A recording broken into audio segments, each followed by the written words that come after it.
following show is a paid program.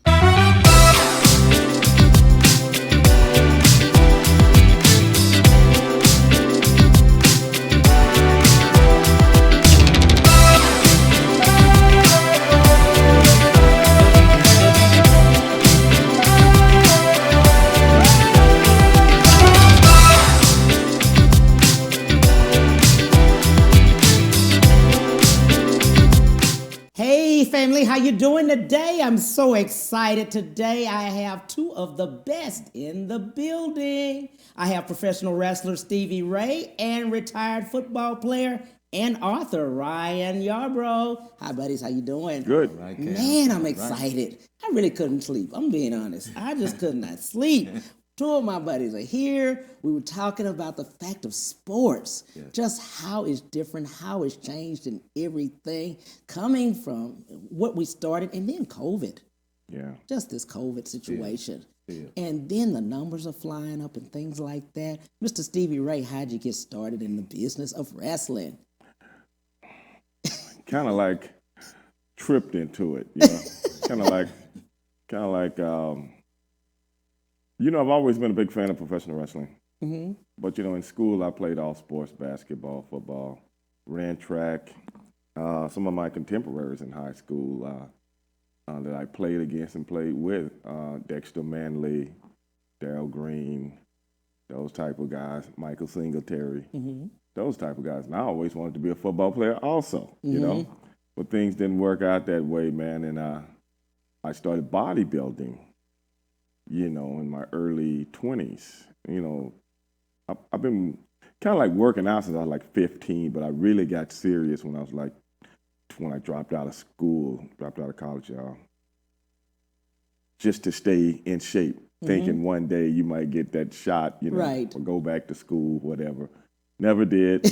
So I just started working out every day, and next thing I know, I'm 200 pounds one day, and a couple of years went by, and now I'm 235 pounds. I didn't even realize it.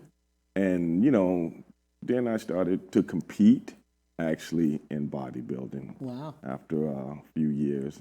Never very successful at it because I wasn't willing to do all the things you need to do to be good in bodybuilding. But that's a whole nother show. But anyway, guy that used to train at the gym, same gym I trained at, he was an ex-professional wrestler. And he was like, hey, man, I'm opening up a school. And if you ever want to think about being a professional wrestler, and I told my brother about it, I said, hey, man, this cat opening up a school. Maybe we should try it out. You know, just for the heck of it. You know, it wasn't like, oh, I got a dream to be this, you know, great, you know, professional wrestler. And that's how it all started. Wow. And your brother, Booker T? Same, that's what I'm saying. I told my brother, let's go. We was like, oh, okay, we ain't got nothing else better to do today. Let's go try out, right? You know what I'm saying? Right. And then one thing just led to another, man. And all these years later, you know, I was given this last year. Hall of Fame. Hall of Fame. Yeah. So it must have worked out. You know what I'm saying? It wasn't that you were given, trust that. But you know how a lot of people have a dream to be this, that, and the other. Absolutely. No, I never had to. But once I got into it, now it's like, okay, I'm going to try to be the best I can possibly be. Right. Because, you know, I watch these guys on television that were my heroes, you know, big fans of them. And me and my brother would look at each other and go, you know, better than us. Right. You know, look at, we'll make them dudes look like they're going in circles, you know. So that's how the competitive edge with us started to happen. Because every time we got in the ring, and not only that, we never had any desire to be a tag team. Wow. Somebody made us a tag team. Right. Because I was going for a tryout in Dallas, Texas, at the old Sportatorium. And I told my brother, man, I think you ought to come go with me. Yeah. Because I didn't want to drive down to Dallas by myself, actually. You know, I just wanted to, he was like, all right. And we went down there. A dude named Hot Stuff Eddie Gilbert was the booker on the Global Wrestling Show. It came on ESPN every day. And I went in because in those days my character was the Super Collider. And we walk into Eddie Gilbert's office, and my brother walks in with me. I keep pointing at wine. Exactly, You know, right. Look, they all thinking you Booker T. I'm his brother on the show. That's a prop. But that's how it was. I was this way, like Right. Eddie's here, I'm here, my brother's here. You know what I'm saying? It's kind of like Right. It's kind of like bringing back memories, man. And Eddie goes, "Who's that?" I go, "Who? Him?" I go, "Oh, him? Oh, that's my brother." And he's looking at him. He's seen my brother, a pretty big guy, and he's like, "Does he work?" Nobody told me you had a brother. And that's the word that we always use in the business, work. We never used the word wrestle. Right. Wrestling is something for the fans and all that stuff. Right. And I go, "Yeah, he works." He go, "Well, how long has he been working?" And when we started together. Right. Then Eddie sit back down in his chair, like you sitting there and go, "You guys just gave me an idea. Y'all come back next week and I talk to you." And I'm like, "Wow, I came all the way down here to talk to the man and he tell me to come back next week." So we come back the next week after they do all their live TV taping. We go back in the office again. He said, "Man, I'm looking for a tag team. Do you guys think?" He said, "I'm looking for a babyface tag team. That means you, crowd favorites. That's very well-dressed and well-spoken. Do you guys think y'all can do that?" He said, "First of all, have y'all ever tagged together before?" And me and my brother was like, "Yeah, many times." We were lying. We never, ever tagged together ever before. Right. Never. Now, people think we came to business tagging. No, he was doing his thing. I was doing my thing. And sometimes we'd be on shows together. Sometimes he'd be on shows over here. We was like, "Yeah, man, yeah, we tagged together many times." But officially, we had tagged against each other. So in essence, I don't think we were lying. You know what I'm saying? He wasn't real specific about the question. You know what I'm saying? Yeah. He never said, "Have y'all tagged on the same team?" He just had y'all tagged together. So I was going against him. You know what I'm saying? on a couple of shows. Right. So we came back down to get our tryout match the week after, and the rest is history. There you go, Mr. Ryan Yarborough. He is a retired football player. This is not Booker T. How did you get started? Well, my story is pretty similar to Stevie, my own TV brother. Okay. Yeah. And I played all sports growing up. Right. Football, basketball, baseball. And the one thing that I always wanted to do was to be like my dad and like my uncle, okay? And they both played football, okay, in college. Right. So I was like, okay, I'm gonna continue to play my baseball and my basketball, but football was the sport that I felt was gonna take me the furthest. Wow. Okay, so I only played 1 year of high school football, okay? I played all my years in basketball and 3 years of baseball. So when the scouts started coming out and started looking at me, I was like, yeah, I'm ready, because the only year that I played was my senior year. I had broke my shoulder my junior year. So I had a couple of guys that were on the team that were, top in the Midwest. I'm originally from Chicago. So they were coming out to look at those guys, and they were like, "Who is that guy right there?" And I was kind of like a hidden gem because I wasn't on the field the years before. And it was like, okay, how about his grades? I was an honor roll student, and that's something that kids or guys that are coming up need to understand too. You have to have a certain GPA or a grade point average as well, because a lot of guys miss out on scholarships. Some guys that I played with missed out on scholarships for the simple fact they didn't want to go to school and handle their book work. Okay, so I'm the oldest of 7 also. So I wanted to get out of the house. Okay, so I was getting recruited, University of Illinois, Louisville, Purdue, a lot of Big Ten schools around me. But I chose to go to Wyoming because, once again, like I said, the house was getting more and more crowded. I wanted to get as far away as possible. Right. And it always, where I went to school, the University of Wyoming, they had an offense that was conducive to my skill set, which is receiver. I played wide receiver. Wow. And they passed the ball a lot, okay? But they also had a pipeline to Chicago. because there was some guys already on the team, and which I already had knew history-wise from my dad and my uncle. They grew up they graduated high school in the late 60s, was a group called the Black 14. And they very political group, and they stood together, and that was something that I was always into, for the simple fact of I was 16 hours away from home. I needed to be unified with some other guys that were from Chicago, or from other urban areas, because I was out there by myself, in the wild, wild west. So that's what led me to Wyoming. Then my first couple of years, I was doing pretty good on the field. And then one of the seniors had went down and had got hurt. And that kind of put all the light on me towards the end of my sophomore year. And then I started realizing, okay, I need to buckle down and get a few things in order for me to go to the next level, which was the NFL. Okay. And after that, history takes care of itself. I got drafted. And I got drafted by the New York Jets, and I love New York, the city, to say the least. Okay, so that's pretty much my backstory getting to the NFL right there. Wow.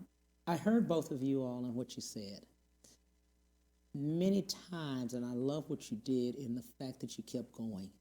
You kept going. Absolutely. So many times we stop. Yes. Either a family member or something happens to tell us to stop. But I heard in both of your stories that you kept going. Yeah. No matter what.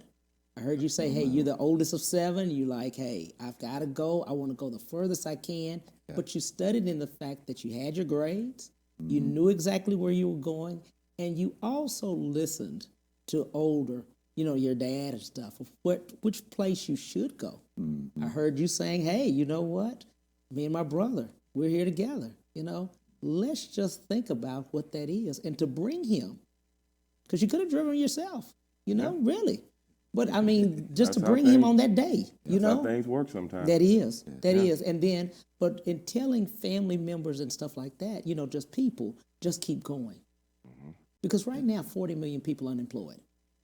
And we were talking about that a little earlier. Yes. They have dreams. But during that time, of course, what do? We work. And we say, oh, well, we still have to work, but we have this dream, so we don't have time to do it. Now this has positioned us for time to sit back and think, what do we really want to do? And just jump and do it. Because this is the time. It's no longer the financial piece. That's what we always say. But we can't do it because we've got to go to this job. And financially, we're not in the situation to do it. Well, right now, you're unemployed. Right. Took that piece out of that. Yes, indeed. Yeah, Ryan, what would you say to that? Now, when it comes to that, it comes to the dreamers. Yeah, when it comes to the dreamers. Yeah. Okay. What I've learned over the years is there is no right time. Yeah. Okay. Whatever you put your mind to. Okay, and that's what we'll talk about, I'm sure, about my book as well, is whatever you put your mind to, and when you put your mind to something, things come to you. Yeah. People try to use it as, say, it's a phenomenon or a coincidence or things of that nature, but I personally feel as if, it's just aligning with the universe, okay, and things are coming to you, like people say, coming out of the blue, or this never happened. No, it's because that's where your mind was at, and you were focused on doing what you wanted to do or what you dreamed to do. For the simple fact, you can be working for 50 years and be saying the same thing. Exactly. Okay, and being mad internally at somebody else that's pursuing their dreams. Exactly. Okay, but not knowing that this person that pursued their dreams are going through other things as well. Okay, psychologically, financially, and things of that nature, but they're so focused that that's what they want to do, and and then it comes to you afterwards. Absolutely. And Stevie Ray, just jump right in here with you being in wrestling. A lot of parents have asked this question. I think we talked about this with parents. Parents now with COVID situation, okay, but the children are in their specific, either in wrestling or football or whatever, but COVID has shut down a lot of things. Yeah.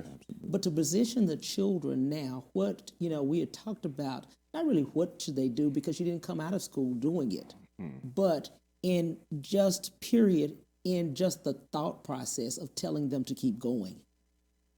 Well, that's the thing. A lot of things boils down to parenting. But the parents always also have to strategize a way to get past what we all are going through at the same time. And you don't want to put your kids in harm's way.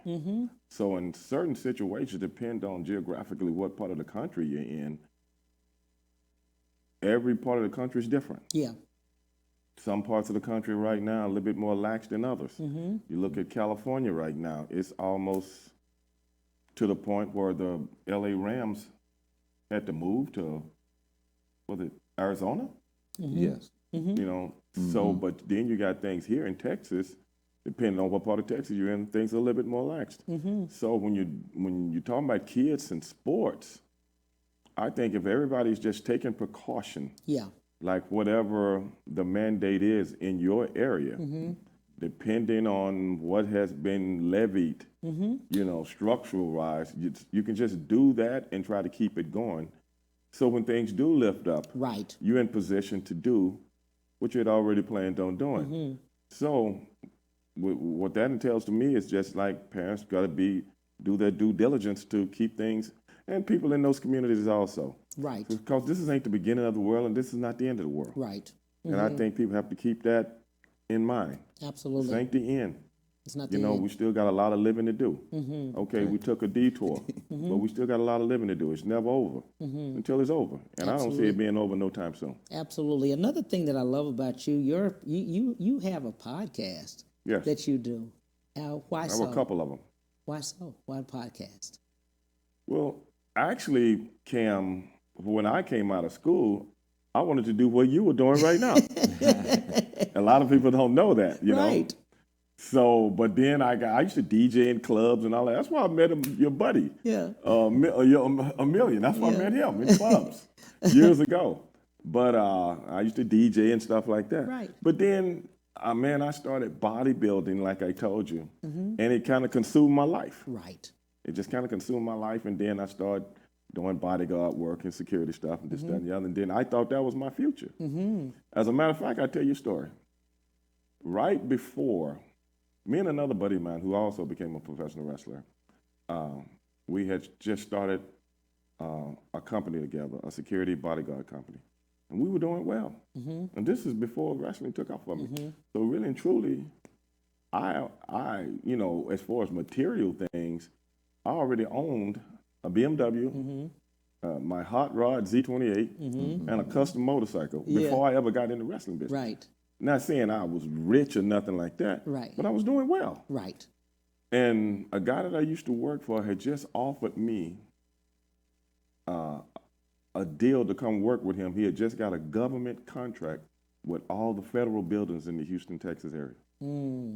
He said, I want to bring you in. You're always good. I want to bring you in and make you the head of this and blah, blah, blah, and I'm going to pay you this much money a year. A lot of money at that time. And you know what I told him? Because of that dream that was in my head, me and my brother's head. This guy. I said, no, I can't take it. He said, why not? I said, man, I'm doing this wrestling thing now, man. And I just got a feeling it's going to take off for me. That's the last time me and this guy ever talked. His name was George. And I don't know what he's doing now. It's the last time I ever talked to him. And what if I had took that deal? Because it was, that was a guaranteed deal. You know, kind of like Ryan's old NFL contract. A portion of it is guaranteed. You know, the signing bonus and all that. You know. And I didn't do it because I had that dream, man. You had that dream. And I couldn't. Once I got that bug, say, hey, I want to be the best I can be at this. Nothing else mattered.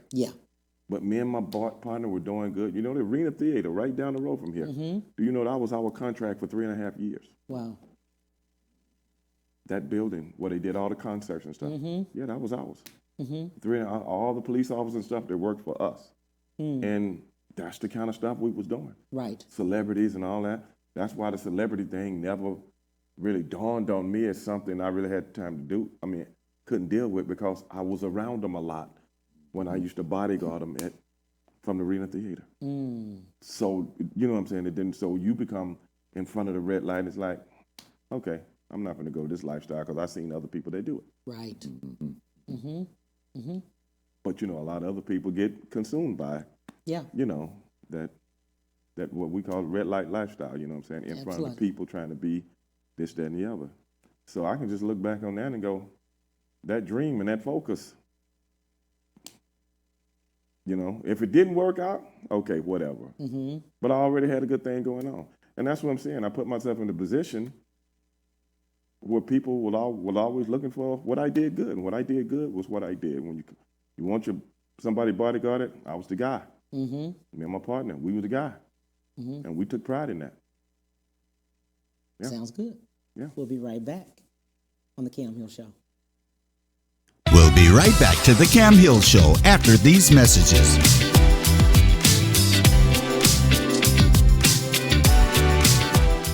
During the season's best sales event, Ron Carter Cadillac delivers 0% APR for 72 months plus $2,500 bonus cash on all 2020 XT4, XT5, and XT6. Or drive 2020 XT4 Luxury Collection only $299 a month. 2020 XT5 Premium Luxury Collection just $369 a month. And first ever 2020 XT6 Premium Luxury Collection just $399 a month. All for 39-month lease with just $1 down. RonCarterCadillac.com.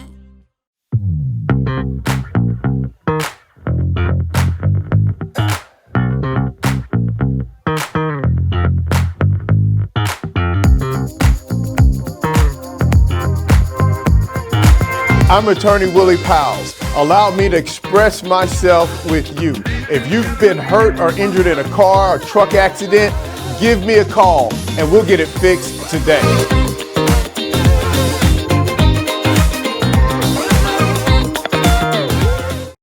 When it comes to protecting yourself and your partners, all the information out there can be overwhelming. Visit our website. We are a free and confidential service striving to help you stay informed and stay notified. We are committed to a healthy Houston.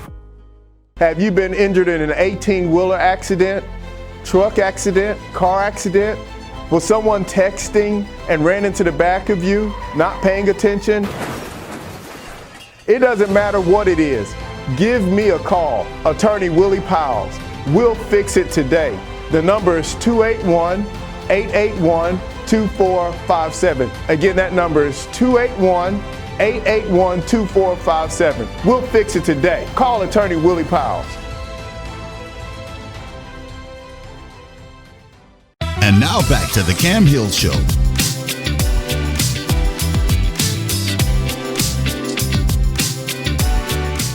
Hey family, we are right back with Stevie Ray and Ryan Yarborough. Ryan, let's jump right in. We were going to talk about your book. Let's hold your book up and let's talk about that. You're an author.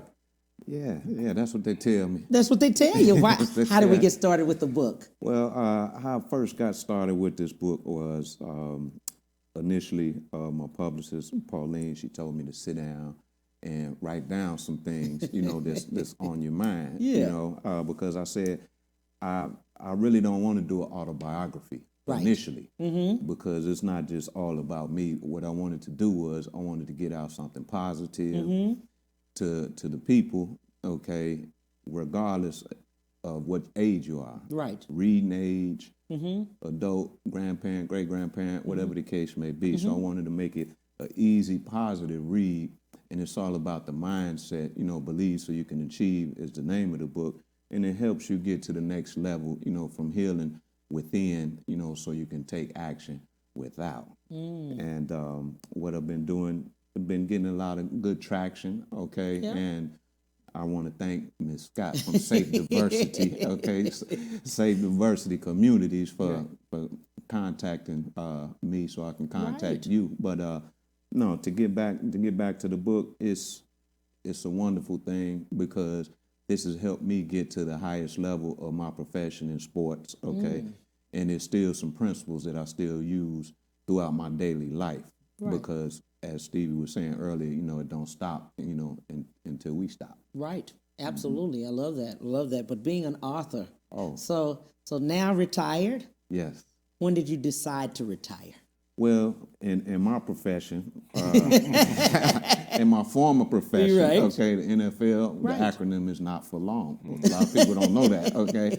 And sometimes you don't get a chance to Yeah. choose to retire. Right. Okay, what they'll do is they'll bring in somebody that's a few years younger than you, but is making half as much as you are. Right. You know, so if you wasn't doing what they wanted you to do at that particular time, then it's on to the next. Right. So with me, in my particular situation, Uh-huh. I played my contract out, and that was it for me. So Right. I had to transition, you know, into other things, and I was prepared for it. It wasn't like all I knew how to do was play football or Right. anything like that. But that's what happened with me, Cam. Yeah. Let's talk about, and this has been asked, especially for football, and Stevie mentioned it, the guarantee.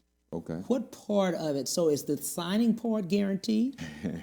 I'll break that down for you. He was being facetious, okay, especially back in the '90s. Yeah. You know, when I was playing. Your signing bonus is quote unquote supposed to be guaranteed, as long as you act like a civilized person, Right, okay. okay, and things of that Right. nature. But now the contracts are different, Right. okay, because football is the only sport that does not have a guaranteed contract, and people Okay. think that it should be the opposite. Opposite, you know, right. like we're the most physical, not necessarily just physical all the time, but the most contact sport, okay, Right. constant contact sport. And nowadays the contracts are a little different, Right. okay. It's not just the signing bonus, okay, but you know there are other guarantees throughout the contract that Okay. were a little different than Right. when I played. Absolutely. Yeah. And that's when, and the reason I bring that up is because a lot of parents, when people are recruited, a lot of people go to the parents, and unfortunately, many of the parents are not represented.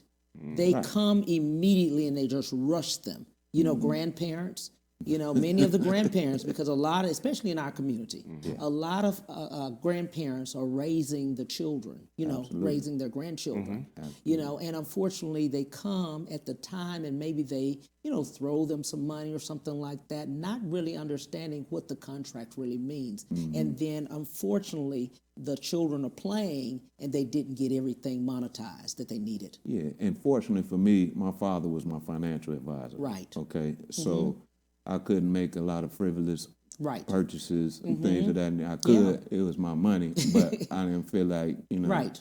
having to go through this loop, go through that loop. Right. So it was no big deal for me when it came to the exchanges and things of that nature. But as far as seeing some other guys that were in the locker room that I played with, some of those guys, as soon as they got their check, they'll be sending it straight home. Right. And I'm like, I love my family, but Yeah. my family's not out here going through what we go through. Right. Okay. Right. So they needed, you know, I couldn't tell them what to do, obviously. But when it comes to that particular point, for anybody that's watching or have kids or guys that are, or even young ladies that are going into the professional ranks, Right. they should understand that initially you don't think that you hit the jackpot. Right. And I Okay. think a lot of people do, even in probably wrestling the same way. Well, I all don't- of them, you know, all sports. To Absolutely. be honest, I really don't think we can chronicle it as a sport thing. But I think it's a society thing as it comes to the African American Right. community. For our community.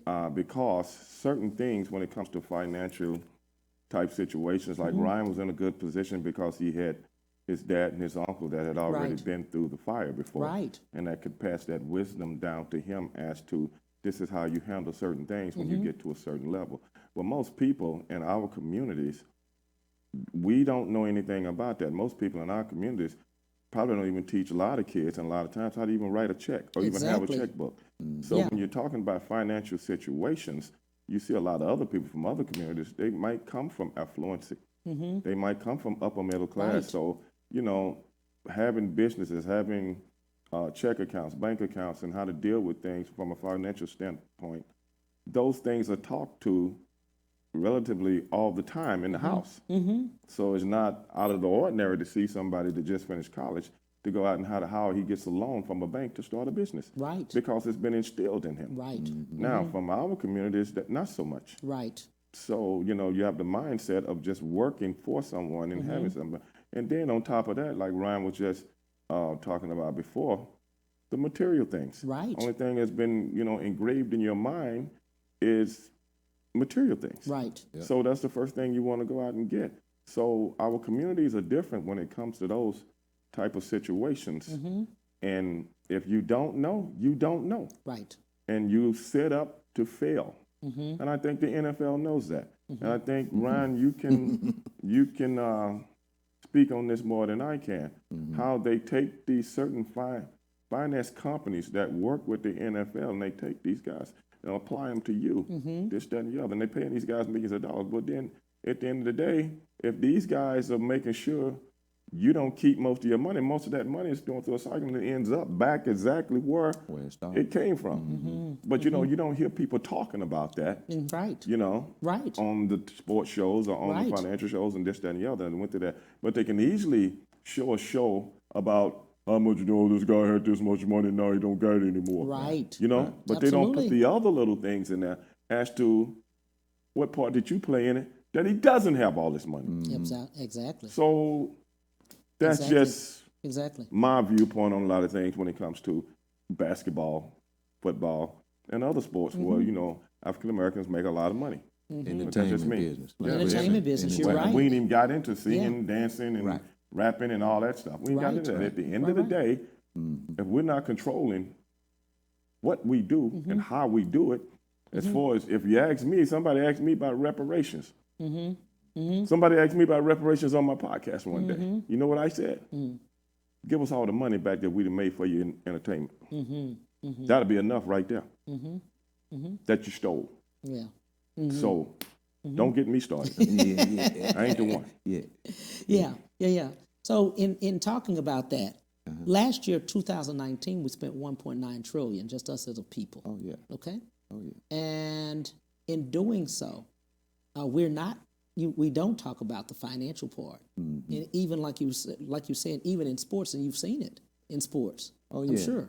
And once again, as Stevie, as he touched on, right. I was raised that particular way. Right. I still remember to this day.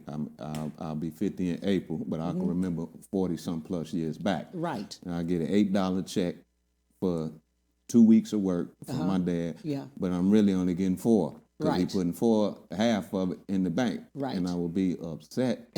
But as I've seen my bank account grow, right. I appreciated that too. And he instilled certain principles into my head once again, because we are third generation. Yarborough was third generation. It was taken on, you know, so we didn't have a whole lot of history to our name. And my father seen in the community, as Stevie was touching on too, in our community, how our people are behind because of our financial literacy. Absolutely. Absolutely. And that's where it starts at. It definitely is. It definitely is. Even though, and like I was saying, how much money we spend as a community, and we're not from census. We're 45 million people from the census out of 330 million. Well, we know that's wrong. Absolutely. Okay. Absolutely. But they're stating that we're out of the census, based on about 10 years ago. Now we just did another census, but before that, that's what they were basing it on. I think it was 44, 45 million. Yeah. Something to that effect. And if us in the country, you got to realize 44 million people, that's a country. Yes. It is. In essence, we are a country within a country. Right. Yes. But within this country, we own 1% of it. Yeah. That's the problem. That is. I agree with that. So the only thing we know from the time of Reconstruction, how many people had their own land that was taken from them? Right. How many people had their own businesses that was broken down from them? How many people, when you get on Wall Street, like the Black Wall Street in Oklahoma, that was torn down? Right. Everything that we tried, everything that we tried to build as a country within a country has been broken down. So what are the only thing we know now? Since how to spend money and work for others. And as long as you have that mentality, that would be the 10th largest grossing country in the world. 10th. Yeah, would. So that's why on my podcast, when you was asking me about my podcast earlier, I have an ongoing story that I started on my podcast, and I got a lot of followers behind me now, Right. and want to be a part of it. You know what it is? What? I'm going to the United Nations. Dig. I'm going to go to the United Nations, and I'm going to lay down my case for African Americans in this country. For we don't want reparations. I want either Wyoming, his state, or Iowa. You're going to give us one of those countries, and we're going to ask everybody to leave. And we'll start our own country, and we're going to call it Stevieville. Stevieville. Dig. My man. He'll call it Stevieville. Yeah. Stevieville. And I'm putting up a wall around the whole country. Yeah. Because Wyoming is already, it's still Nobody called there Yarborough. anyway. It's still called Yarborough. Oh, it's a Yarborough still company. called Yarborough. What's the name of your podcast? Yeah, talk about your Straight shooting with Stevie Ray. Okay, straight shooting. And that's Now, one, you and I have have one and another some one. experience. The have Stevie one. Ray Experience is the radio show. Okay, radio show. Okay. And I have to do another podcast with a friend of mine, Vince Russo, and we call it Black and White. And we deal with a lot of the things that we're talking about right now from a white perspective and a black perspective as to what you don't know about me. Like I always tell him, I know everything about you. You too comfortable to know anything about me other than what you see on television. Right. And that's what the show is about, and everybody seems to love it. Yeah, He absolutely. does a lot of podcasts, and that's on his brand, and that's his #1 podcast now. Really? Yeah, because I don't pull any punches, and anybody can't take it. I don't know what to tell you, because that's what's wrong with us as a people. It is. Everybody's afraid of hurting somebody's feelings. Right. I believe in putting it out there, and if you can't take it, then what can I tell you? You're not comfortable, and if you're not comfortable, that means it's working. Yeah. Well, we got to put something out there. Yes. We have to. Yes, we have indeed. to be. If COVID hasn't done anything for us, Right. if it hasn't spoken to us in any type of way, Yeah. then it just won't speak. No. Because what it did was just, for me, it just shut down the world Yeah. Word. and gave us the opportunity to say, you know what, can you hear me now? Can you really hear whatever you were supposed? You were so busy doing so much stuff that you could not stop and see your family, or you couldn't stop, or wives were passing husbands and children and all kind of, just over and over, and they just could not see each other. The family was even, you know what I'm saying? Yeah. Nobody was, everybody was going their own way. Yeah. But now it just had to be where the family and people had to come together.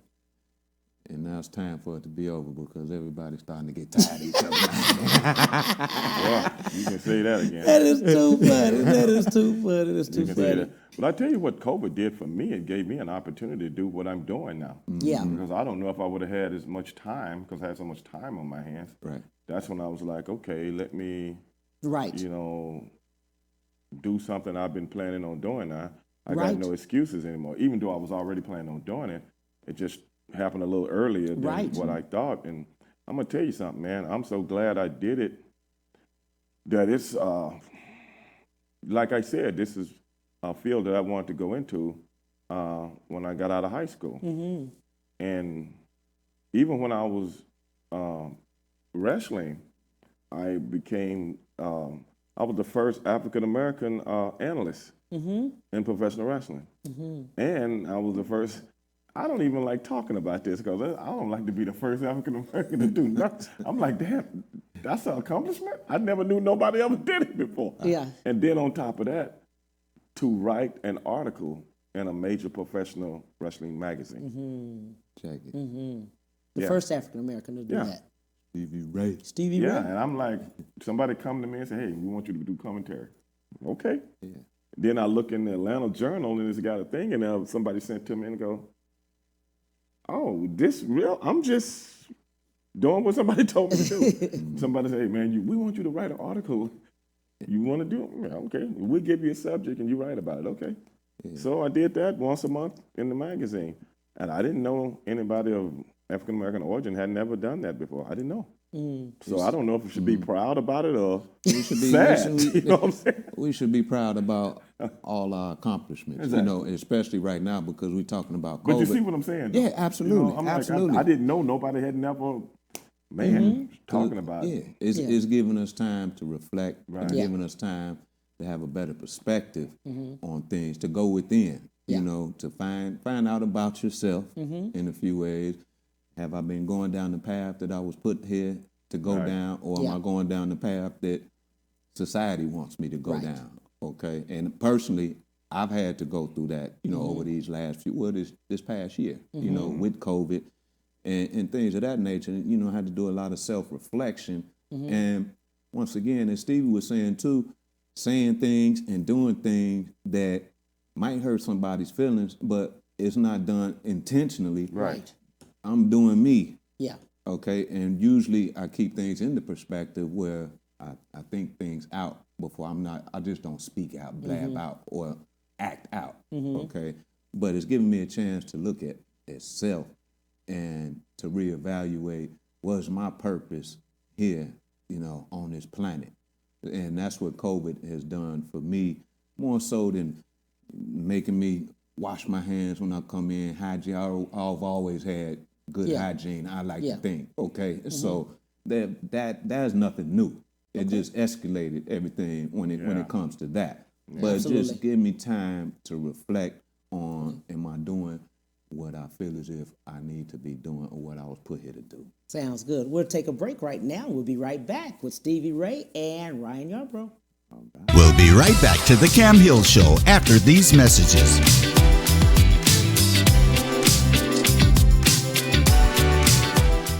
During the season's best sales event, Ron Carter Cadillac delivers 0% APR for 72 months plus $2,500 bonus cash on all 2020 XT4, XT5, and XT6. Or drive 2020 XT4 Luxury Collection only $299 a month. 2020 XT5 Premium Luxury Collection just $369 a month. And first ever 2020 XT6 Premium Luxury Collection just $399 a month. All for 39-month lease with just $1 down.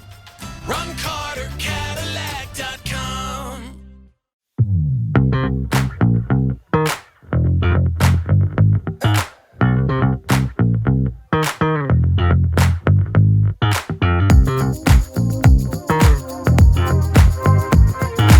I'm attorney Willie Powles. Allow me to express myself with you. If you've been hurt or injured in a car or truck accident, give me a call and we'll get it fixed today.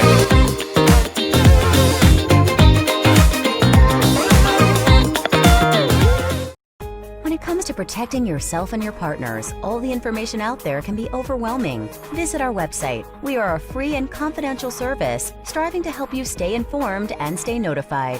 We are committed to a healthy Houston. Have you been injured in an 18-wheeler accident, truck accident, car accident? Was someone texting and ran into the back of you, not paying attention? It doesn't matter what it is. Give me a call, attorney Willie Powles. We'll fix it today. The number is 281-881-2457. Again, that number is 281-881-2457. We'll fix it today. Call attorney Willie Powles. And now back to the Cam Hill Show.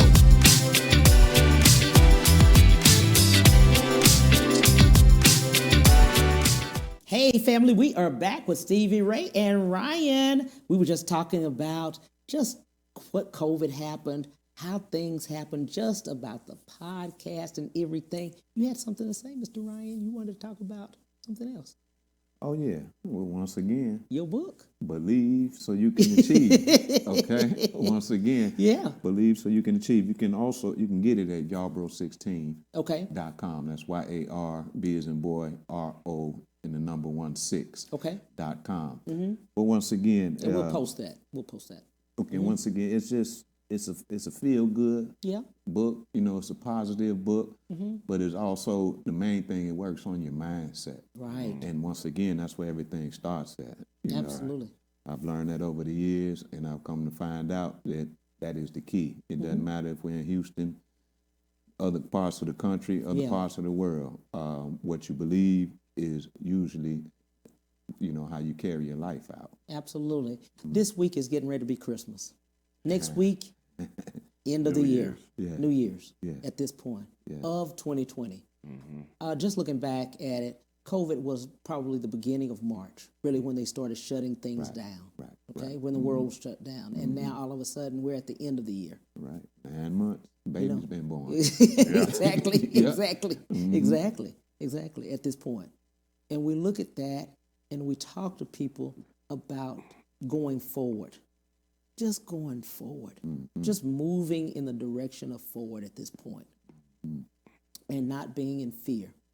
Fear, false evidence, Yeah. it's not real. Appearing real, right? Appears real. Right. It appears real, but it's not real. And many people are stifled in fear. Yeah. They really are. And but what I love about the two of you all, you jumped. You jumped. Not knowing what it would be, even though your dad and your uncle had done it. But you went out to Wyoming 16 hours away. It's still going to take them 16 hours to get to you when you make that phone call, right? It's going to make you 16 hours. Absolutely. Either they drive or they fly 3.5, 4 hours, whatever the hours is to get there. Yeah. You still had to be to the point where you take care of yourself until they get there, right? But that's why I only seen them once or twice during my college career. Right. Yeah. But also being strong enough to do that. Yeah. Well, yeah. When you're raised to be independent, that's how I was raised to be. Exactly. Right. But you took those morals with you. Oh, without You took question. all of that with you. You see what I'm saying? Yeah. And they were parents. Yes. But that's being a parent. Exactly. Yes. Parenting does not go just, by the way, I'm going to throw you money or whatever. It's parenting. Yeah. And you knew you could call. But you knew you could call home and say, hey, you know what? I'm having a problem. I need to come back. Yes. And I heard you say that about our community. We've got to get back to that. We've got to get that village back. We've got to get the people back. I think everything starts with education. Yeah. And I'm not just talking about formal education Right. because I think formal education has let us down as a community Yeah. from within. Yeah. Yes. But if we're not instilling real family values within our young people and children, what do you have? Right. It's hard to get back to something that somebody's never known. Because life doesn't go backwards. It always goes forward. Right. And that's where we find that the children, they want a family, so then they go out in the streets Yeah. and find their family. Right. They're wanting someone to care about them, to love them, and take care of them. You see what I'm saying? Yeah. It doesn't matter where it comes from. Right. Bottom line word, is Exactly. the love. that The word, love. love. Yes. Love. Key word, Yes. love. Love. And if a person, it's easy to talk about it. Matter of fact, nowadays you see the word used in the most inverted way. Right. Like somebody say, they showed me love. That just means you just was cool with me. Right. But I grew up on the phrase, I love you. Big. To me, that's a big difference. It is. Big It is. difference. Yeah. To this day, me and my daughter tell each other, I love you whenever we talk. Right. Every day we talk, which is not every day. She's a grown woman now, but I didn't have that in my household. Not saying that my parents didn't love me, though. Right. But it's something about the words. Yes. It's something about that words. A lot of people. Now, I'm not saying, Yeah. don't get me wrong, you heard the word love, but Right. not so much directly Right. at parent to child.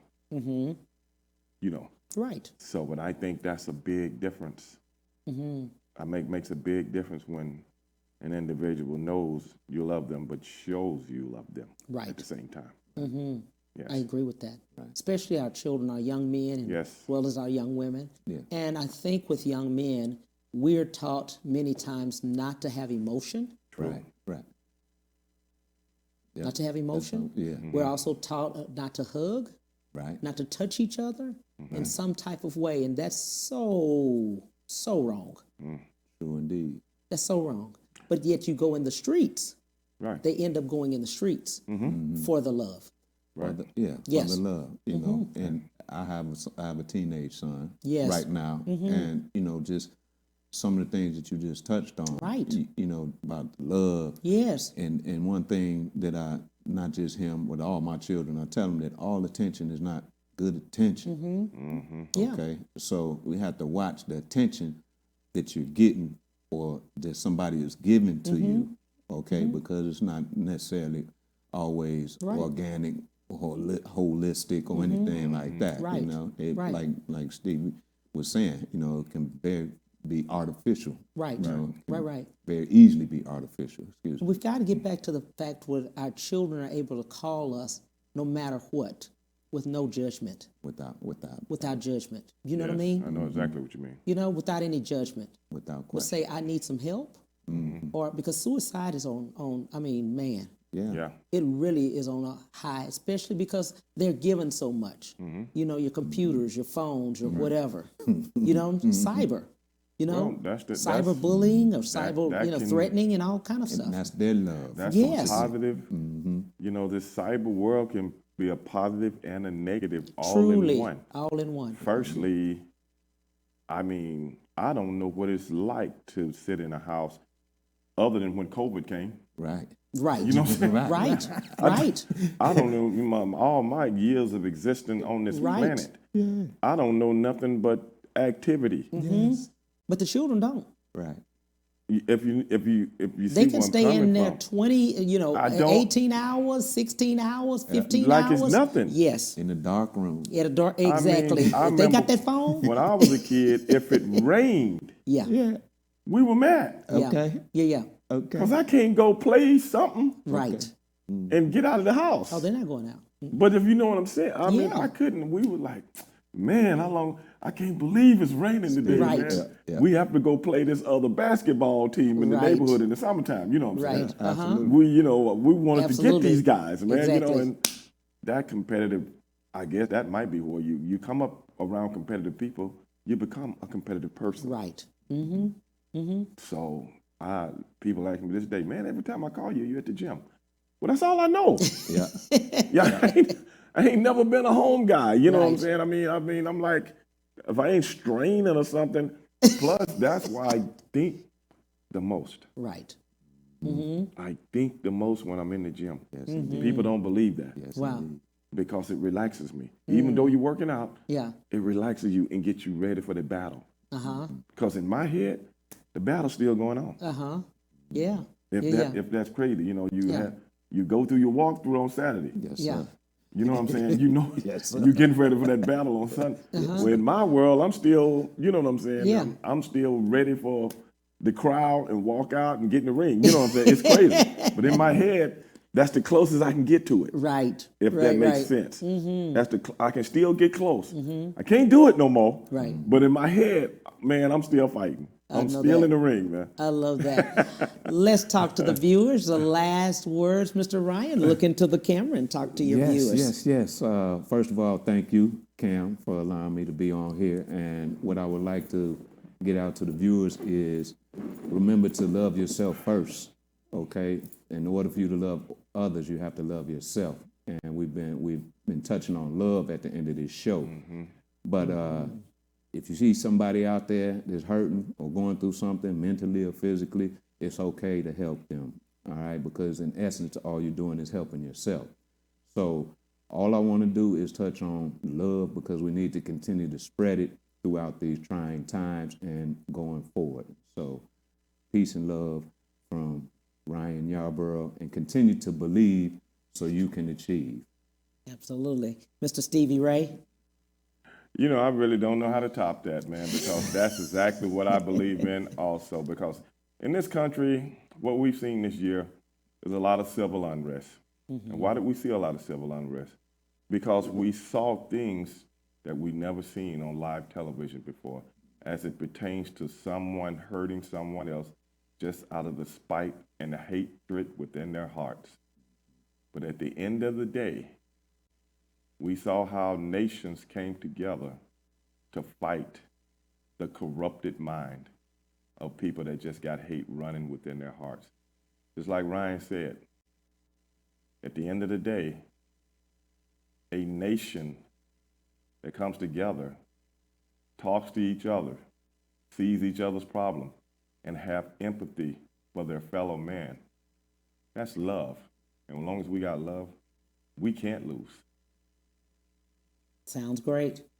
Thank you so much for both of them on today. I'm telling you, Mr. Stevie Ray, professional wrestler, and Mr. Ryan Yarborough, who is retired football player and author. Thank you so much for coming on. Tomorrow we'll have Phyllis Stigney, actress and comedian, 12:30 to 1:30 Central Standard Time. Bye.